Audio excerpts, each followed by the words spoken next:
ले वो छौरी तोरा सहरिया गे।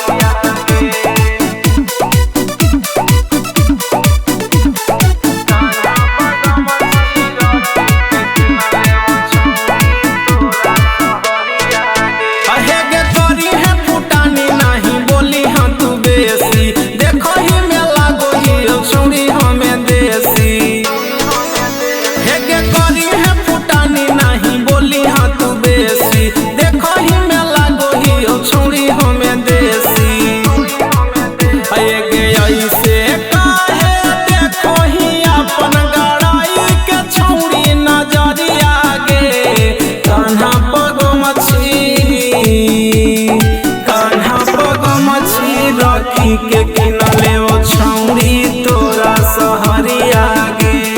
कान्हा पग मछली रखी के किनारे वो छौरी तोरा सहरिया गे।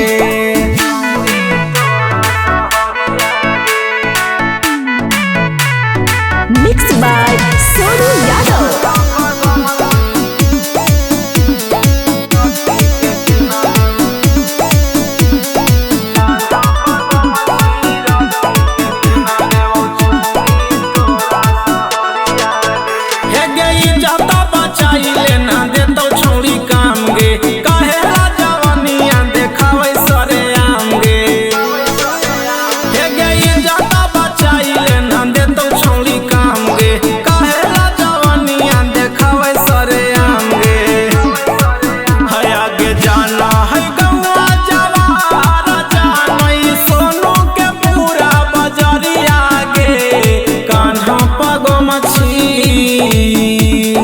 कान्हा पग मछली रखी के किनारे वो छौरी तोरा सहरिया गे।